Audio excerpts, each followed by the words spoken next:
ഒരുപാട് കൂടുതലായിട്ട് വരുന്നുണ്ട് പുതിയ വീടുകൾ. പക്ഷേ അതിൽ 99% വീട് സ്ക്വയർ അല്ല. കാരണം ഇപ്പോഴത്തെ ഒരു ഫാഷൻ വെച്ചിട്ട് കുറേ റൂമുകൾ അങ്ങോട്ടും ഇങ്ങോട്ടും പുറത്തോട്ടും അകത്തോട്ടും ഒക്കെ കയറി വെക്കുമ്പോഴത്തേക്കും വീടിന് പുറമെ നിന്ന് കാണാൻ നല്ല ഭംഗിയായിരിക്കും. പക്ഷെ അതിനകത്തോട്ട് കയറി താമസിക്കുമ്പോണ്ടല്ലേ നമുക്ക് ഒരുപാട് ബുദ്ധിമുട്ടുകൾ നേരിടേണ്ടി വരും.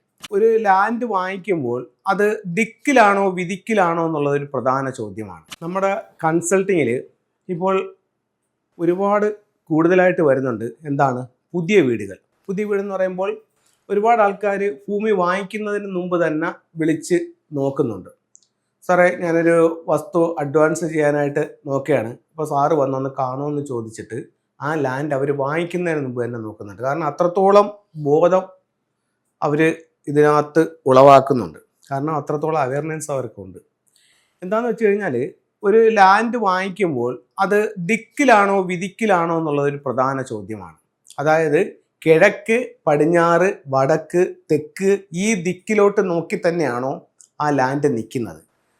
അതായത് ദിക്കും വിധിക്കും ഉണ്ട്. ചില ലാൻഡുകൾ നമ്മൾ പോകുമ്പോഴത്തേക്ക് ആ ലാൻഡിൻ്റെ ഒരു കോർണറിലായിരിക്കും ഈസ്റ്റ് വരുന്നത്, മറ്റൊരു കോർണറിലായിരിക്കും നോർത്ത് വരുന്നത്, വേറൊരു കോർണറിലായിരിക്കും സൗത്ത് വരുന്നത്. അപ്പോൾ അത് ദിക്കിലെ വീടല്ല, വിധിക്കിലെ വീടാണ്. അപ്പോൾ വാസ്തുവിൽ പറയുന്നു വിധിക്കിലെ വീടുകൾ നല്ലതല്ല എന്ന് പറയുന്നുണ്ട്. അപ്പോൾ ആ ഒരു ദോഷം ഒഴിവാക്കാനായിട്ട് ആദ്യമേ തന്നെ ആൾക്കാർ ലാൻഡ് വിളിച്ച് കാണിച്ച് കോമ്പസ് വെച്ച് നോക്കി അത് ഓക്കെ പറഞ്ഞതിന് ശേഷമേ വാങ്ങിക്കുന്നുള്ളൂ. ഇനി ലാൻഡ് കറക്റ്റാണെന്ന് തന്നെ ഇരിക്കട്ടെ, പക്ഷേ അതിന് ചുറ്റും വരുന്ന ഒരുപാട് കാര്യങ്ങളുണ്ട്. ചിലപ്പോൾ ആ ലാൻഡിൽ ഒരു കിണറുണ്ടായിരിക്കും. ആ കിണർ ചിലപ്പോൾ സ്ഥാനത്തല്ല, അസ്ഥാനത്തായിരിക്കും. അങ്ങനെയാണെങ്കിൽ സ്ഥാനത്തൊരു കിണർ കുത്തിക്കൊണ്ട് ഈ അസ്ഥാനത്തുള്ള കിണറിനെ നമ്മൾ മൂടേണ്ടതായിട്ടുണ്ട്. അടുത്തത്, ഈ റോഡിൻ്റെ ഈ വസ്തുവിലേക്ക് വരുന്ന റോഡ്, അതിൻ്റെ വഴി അതൊക്കെ ശരിയായ ഡയറക്ഷനിലാണോ? അടുത്തത്, ഈ ലാൻഡിൻ്റെ കിടപ്പ് ശരിയായ ഡയറക്ഷനിലാണോ? അങ്ങനെയൊക്കെ ഒരുപാട് കാര്യങ്ങൾ നമ്മൾ ലാൻഡിൽ നിന്ന് നോക്കേണ്ടതുണ്ട്. അതുപോലെ തന്നെ ഇതിൻ്റെ ചുറ്റുമുള്ള മറ്റ് കെട്ടിടങ്ങൾ, അതിൻ്റെ എനർജി, ഇതിലേക്ക് മറ്റ് കെട്ടിടങ്ങളിൽ നിന്നിട്ടുള്ള നെഗറ്റീവായിട്ടുള്ള എനർജികൾ വരുന്നുണ്ടോ? ഏതെങ്കിലും ഒരു ടീ റോഡ് ഈ വസ്തുവിലേക്ക് വന്ന് കയറുന്നുണ്ടോ?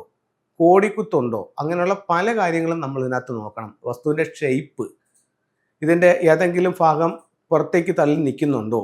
അങ്ങനെയുള്ള കാര്യങ്ങളെല്ലാം നമ്മൾ നോക്കണം. അപ്പോൾ അങ്ങനെ വീടിൻ്റെ കാര്യം നമ്മൾ എടുക്കുമ്പോൾ ഒരു വീട്ടിൽ പ്രധാനമായിട്ടും ചെയ്യേണ്ട ചില നിയമങ്ങളാണ്. അതിൽ ഒന്നെന്ന് പറയുന്നത് വീടിൻ്റെ ഷേപ്പ്.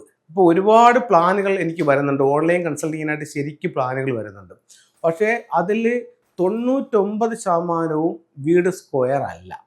കാരണം ഇപ്പോഴത്തെ ഒരു ഫാഷൻ വെച്ചിട്ട് കുറേ റൂമുകൾ അങ്ങോട്ടും ഇങ്ങോട്ടും പുറത്തോട്ടും അകത്തോട്ടും ഒക്കെ കയറി വയ്ക്കുമ്പോഴത്തേക്കും ആ എലിവേഷനൊക്കെ കാണാൻ നല്ല ഭംഗിയായിരിക്കും, വീടിന് പുറമെ നിന്ന് കാണാൻ നല്ല ഭംഗിയായിരിക്കും. പക്ഷേ അതിനകത്തോട്ട് കയറി താമസിക്കുമ്പോണ്ടല്ലേ കുറച്ച് വർഷങ്ങൾ കഴിയുമ്പോൾ നമുക്ക് ഒരുപാട് ബുദ്ധിമുട്ടുകൾ നേരിടേണ്ടി വരും. അപ്പോൾ നമുക്കിതിൻ്റെ ഒരു ബേസിക് റൂൾ എന്ന് പറഞ്ഞാൽ വീട് സ്ക്വയർ അല്ലെങ്കിൽ റെക്റ്റാങ്കിൾ ഷേപ്പിലായിരിക്കണം. ഇപ്പോൾ അതിനകത്ത് നിങ്ങൾ കോർട്ട്യാർഡും മറ്റുള്ള കാര്യങ്ങളൊക്കെ കൊടുത്തുള്ളൂ, അതിലൊന്നും കുഴപ്പമില്ല. അതിനൊക്കെ അതിൻ്റേതായിട്ടുള്ള ചില സ്ഥലങ്ങളുണ്ട്, അതാത് സ്ഥലങ്ങളിൽ കൊടുക്കണം. അങ്ങനെയാണെങ്കിൽ ഒരു ദോഷവും ഇല്ല, നല്ലത് തന്നെയാണ്. അതിനകത്തോട്ട് എത്രത്തോളം കാറ്റും വെളിച്ചവും കടന്നു വരുന്നു, വീട്ടിനകത്തൊരു ജലസാന്നിധ്യം ഒക്കെ നല്ലതാണ്. പക്ഷേ അതിൻ്റേതായിട്ടുള്ള ഡയറക്ഷനുണ്ട്, ആ ഡയറക്ഷനിൽ ചെയ്യണം. അപ്പോൾ നമ്മൾ ഫസ്റ്റ് പറഞ്ഞ് വീടിൻ്റെ ഷേപ്പ്. അടുത്തത്, നിങ്ങൾ താമസിക്കുന്ന ലാൻഡിൽ ആ വീട് ഇരിക്കേണ്ടതായിട്ടുള്ളൊരു സ്ഥലമുണ്ട്. അതായത് ഓരോ സ്ഥലത്തും വരുന്ന മുറ്റത്തിന് ചില കണക്കുകളുണ്ട്. തെക്ക് വശം ഇത്ര മുറ്റമാകാം, പടിഞ്ഞാറ് ഇത്രയാകാം, അങ്ങനെ വരുന്നൊരു കണക്കുണ്ട്. അപ്പോൾ അത് നിങ്ങൾ നോക്കണം. അടുത്തത്, ആ വസ്തുവിലേക്ക് കടന്നു വരുന്ന വഴി, ഗേറ്റ് ഏത് ഭാഗത്താണ്, അത് ശരിയാണോ എന്നുള്ള കാര്യം നിങ്ങൾ നോക്കണം.